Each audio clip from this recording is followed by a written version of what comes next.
Kisah yang aku nak kongsikan kali ini berlaku kira-kira 10 tahun dulu ketika aku belajar di sebuah IPT.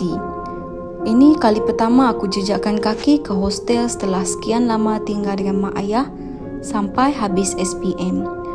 Bila dah pertama kali, semua benda kena buat sendiri seperti membasuh baju, gosok baju dan kemas bilik.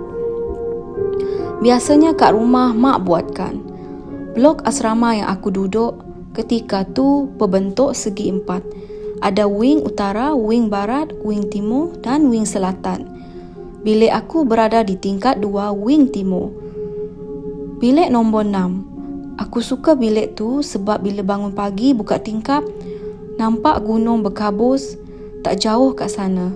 Gunung yang cukup popular kat Malaysia dengan kisah legendanya. Tak jauh dari bilik aku adalah bilik nombor 4 yang sering menjadi perbualan hangat penghuni blok tu ketika itu. Sebab apa? Sebab bilik nombor 4 ini sahaja yang tak ada penghuni, dikosongkan. Kemudian diletakkan tanda surau di atasnya. Dan tak pernah langsung digunakan sebab masjid tak jauh pun dari kolej. Macam-macam spekulasi pasal bilik tersebut dibawa dari satu mulut ke mulut. Aku jenis yang senang tidur. Lepas isyak je, confirm aku tidur. Lepas tu tengah malam mulalah terjaga. Hampir setiap hari macam tu. Dah jadi rutin. Bila tengah malam terjaga, aku biasanya akan study, basuh baju ataupun gosok baju. Pada tahun aku tu, pihak kolej mengharamkan seterika sendiri dibawa ke hostel. Hanya boleh menggunakan seterika yang disediakan oleh pihak kolej sahaja. Setiap blok asrama, setiap tingkat memang ada bilik pantry khas untuk gosok baju dan masak air panas. Tapi masalahnya budak-budak blok aku ni jenis malas nak ke pantry. So adalah yang gatal tangan ambil seterika tu dengan papan alas tu bawa ke depan bilik masing-masing. Depan bilik ada plug soket tu. So aku pun merantaulah cari dan rupa-rupanya salah satu seterika ada dekat depan bilik nombor 4 tu.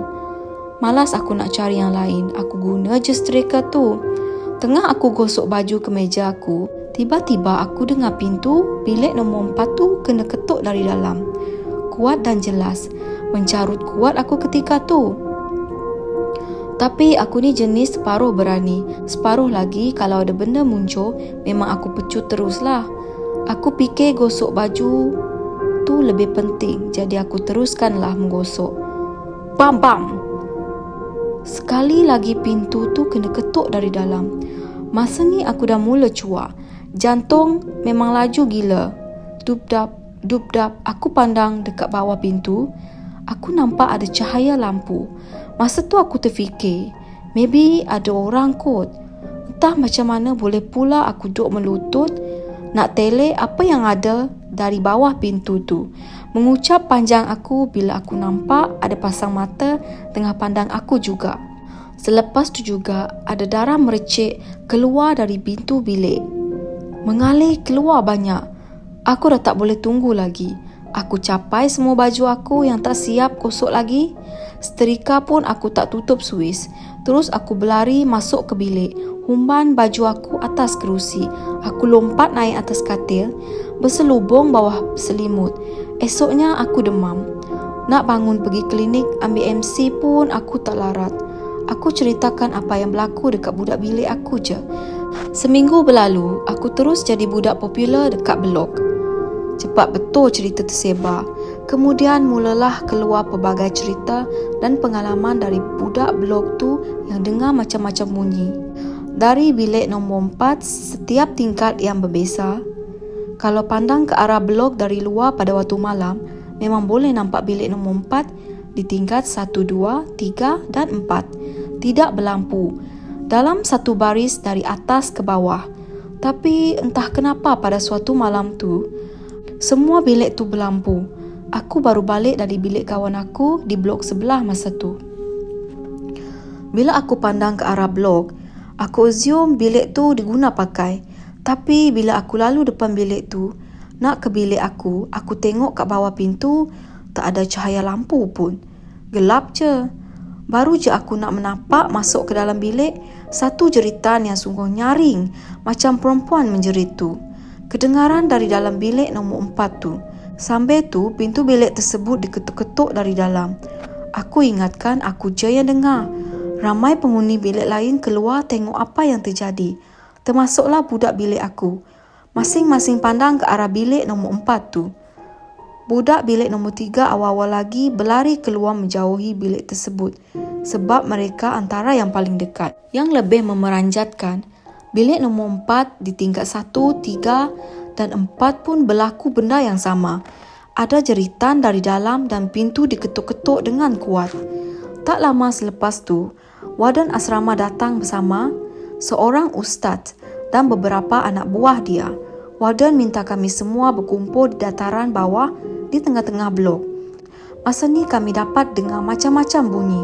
Bunyi menjerit di tingkat 3, bunyi mengerang di tingkat 2, bunyi orang berlari di tingkat 1, bunyi ustaz baca ayat kursi kuat-kuat kat tingkat 2. Bunyi-bunyi itu pula sekejap arah sana, sekejap arah sini. Al-Quran yang ada kat tangan masa tu dah tak termampu nak baca sebab takut sangat. Lama jugalah pertarungan tu berlaku. Kira-kira jam 3 pagi, barulah semua berjaya dibersihkan. Setelah beberapa hari kejadian, barulah kami dapat tahu bahawa ada benda yang menghuni bilik nombor 4 tu. Setiap aras ada penghuninya. Penghuninya tak suka diganggu. Pelajar pula suka buat bising. Nak-nak kalau waktu malam.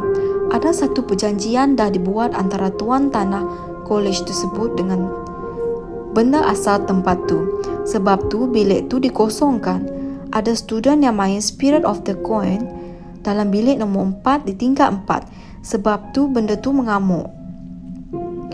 Lepas kejadian tu, pelbagai lagi siri seram bilik nombor 4 berlaku dekat kolej tu. Kalau bukan blok aku tu, pasti berlaku kat blok lain. Kolej tu ada 6 blok asrama semuanya. Semuanya ada 4 aras. Semua aras bilik nombor 4 yang dikosongkan, itu perjanjian antara tuan tanah dengan puteri. Siapa puteri tu? Sampai sekarang ianya masih misteri.